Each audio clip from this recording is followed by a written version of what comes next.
பங்குச்சந்தையில் சமீப காலமாக அதிகமாக லாபம் கொடுத்துட்டு இருக்க கம்பெனி என்னன்றதை இப்போ நாம பார்க்கலாம். அது மட்டும் இல்லாமல் அந்த கம்பெனியோட ஃபண்டமெண்டல் அனலைஸையும், கம்பெனியோட நல்ல நியூஸ் என்ன, கெட்ட நியூஸ் என்ன, தற்போதைய நிலை என்ன அப்படின்றதையும் இப்போ நாம பார்க்கலாம். ஜோடியாக் எனர்ஜி லிமிடெட் இந்த கம்பெனி பார்த்தீங்கன்னா இந்த ஒரு வருஷத்தில் மட்டும் 531% ரிட்டர்ன் கொடுத்துருக்காங்க.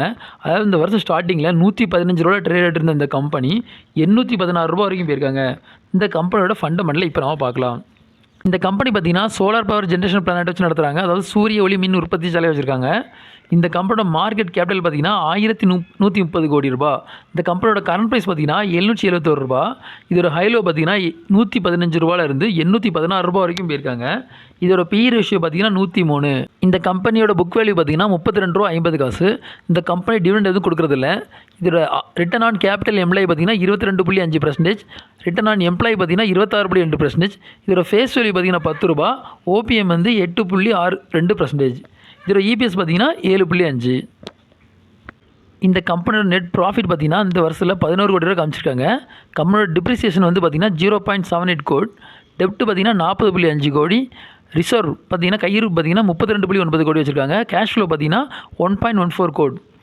இவங்க கடந்த குவார்டர்லி ரிசல்ட்டில் 5.69 கோடி ப்ராஃபிட் காமிச்சிருக்காங்க.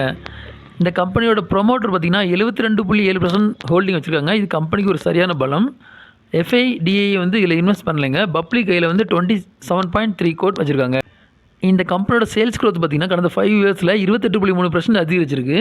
அதேமாதிரி ப்ராஃபிட் க்ரோத் பார்த்தீங்கன்னா கடந்த 5 இயர்ஸில் 28.6% அதிகரிச்சிருக்கு.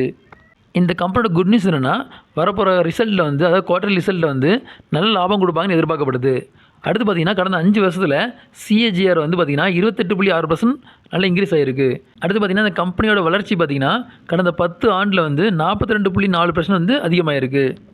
இந்த கம்பெனியோட பேட் நியூஸ் பார்த்தீங்கன்னா இந்த கம்பெனி வந்து புக் வேல்யூட 23.7% வந்து அதிகமாக ட்ரேட் ஆகிட்டு இருக்கு. அது மட்டும் இல்லாமல் இந்த கம்பெனி வந்து தொடர்ந்து லாபத்தை அறிவிச்சிட்டே இருந்தாலும் டிவிடெண்ட் வந்து இவங்க எதுவும் அனௌன்ஸ் பண்ணல. இந்த வீடியோ உங்களுக்கு பிடிச்சிருந்ததுன்னா லைக் பண்ணுங்கள், கமெண்ட் பண்ணுங்கள், மறக்காமல் சப்ஸ்கிரைப் பண்ணுங்கள். நன்றி.